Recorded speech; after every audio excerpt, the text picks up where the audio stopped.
Hi friends, నేను మీ పవన్. టర్కీలో ఉన్నా. డ్రాడాక్ వచ్చింది షిప్. కొంచెం కొంచెం రిపేర్ వర్క్ అనమాట. డ్రాడాక్ అంటే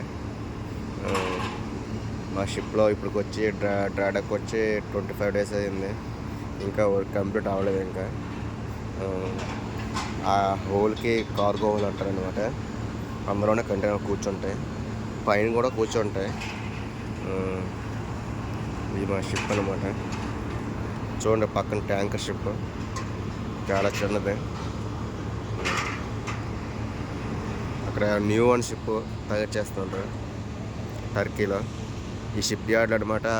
కొత్త షిప్ కూడా తయారు చేస్తారనమాట. ఉండండి, క్లారిటీగా చూపిస్తాను.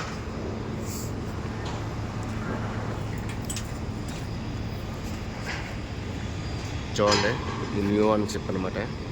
ఇంకా కొత్త ఇంకా మొత్తం క్లారిటీ అవ్వలేదు. ఆల్మోస్ట్ 90% అయిపోయింది, 10% ఉంది. డెక్ వర్క్ కంప్లీట్ అయిపోయింది. అకామిడేషన్ బాకీ అనమాట. చూడండి, తర్పాలేసుకుని చేస్తానమాట. ఫార్వర్డ్ సైడ్ మొత్తం complete work, off side completing కావలేదు అనమాట.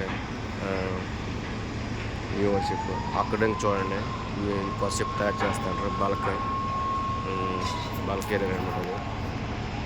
చూడండి, జూమ్ చేస్తాను. చూడండి, బల్క్ ఏరియా తయారు చేస్తాను అనమాట. దాని బ్యాక్ సైడ్ కూడా తయారు చేస్తాను. ఒకటి కంటైనర్, ఒకటి బల్క్ ఏరియా అనమాట. అటు పక్కన ఇంకా మాకు షిప్ ఇంకా వర్క్ కంప్లీట్ అవుతానికి ఇంకా మరొక 25 days పడుతుంది. ఇంకా ఫ్రెండ్స్, నేను బాగున్నాను. మీరు ఎలా ఉన్నారు? బాగున్నారా? మెసేజ్ చేయండి.